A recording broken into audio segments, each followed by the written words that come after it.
Hey folks, Hal Shurtleff with Camp Constitution. And you're looking at a yard sign that I made up a couple of years ago. Double-sided, fight racism, defund Planned Parenthood with our website. And I'm going to be mailing some of these as giant postcards to Chris Pappas. He's the congressman in my area, unfortunately, as well as the New Hampshire Democrat Party.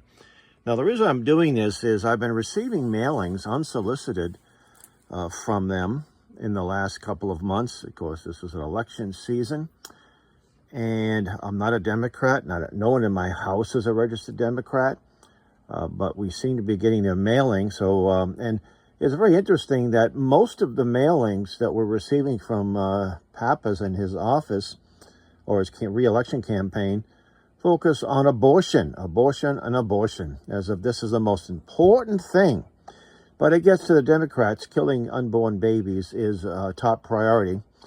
And what gave me this idea to use this as a giant postcard, back when I worked in the United States Post Office in the 80s for about 5 years, I was a mail handler in Boston, what they call the South Postal Annex. They probably changed the name of it since then.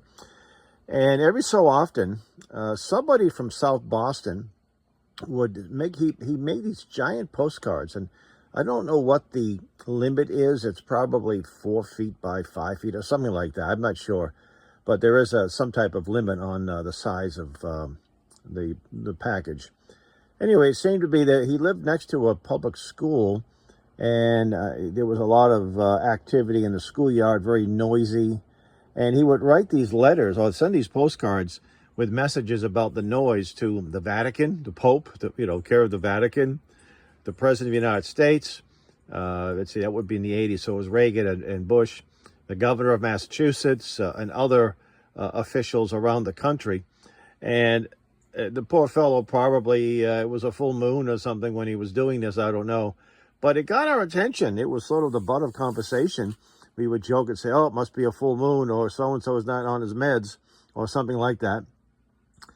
And so a few years later, I sent one to a professor at Harvard. I guess he wasn't a professor. Mickey Edwards. Mickey Edwards was a former congressman from Oklahoma.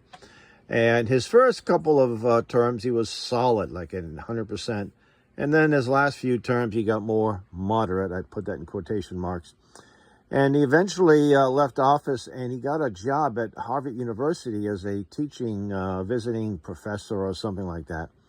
Anyway, he would write a column for the Boston Herald, and I didn't disagree with a lot of what he stood for, but he was what we would call then a neocon, a neoconservative, or a rhino, Republican in name only.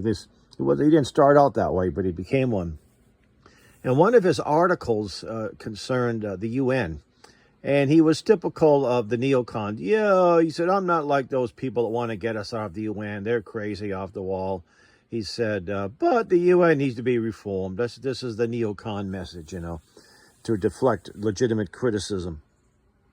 So what I did is I got an ad from the New American Magazine, and I cut it out, and I put a cardboard back on it, and it was an ad for $5 Get Us Out of the UN packet.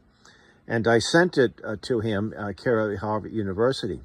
And unbeknownst to me, that I had two friends that were students of his, and they told me that he had he said he told the class that he writes a lot of articles over the years, and he gets feedback.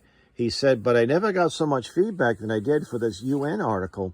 In fact, what I did was I asked friends to mail certain things, and I actually gave friends, hey, can you send Mickey Edwards this book? Can you send him this reprint of this issue and what have you? So he probably got about 10 different things. And he mentioned the postcard, and he said, it's been the butt of conversation amongst my colleagues for the last few days. So it really made an impact. And then around the same time, there was a particularly bad gun bill that Massachusetts, that's all they do is have bad gun bills, by the way, anti-freedom legislation. And then again, back in the mid-90s, I'm guessing. Oh, no, actually, no, it was, I'm sorry. The Edwards thing I did probably in the early 90s. And then by the mid-90s, There was a group called Jews for the Preservation of Firearms Ownership, which I was a charter member, although I'm not Jewish. And they had this a poster that you would buy and hang up or what have you, and I had a drawing of Hitler, and it said, "All in favor of gun control, please raise your right hand." And it was a picture of Hitler giving the Nazi salute. So we sent these. A few of us got together and we mailed them. We had a return address, which is always recommended. In fact, I insist that you have a return address so people know where it's coming from. We sent this to all 140 state reps.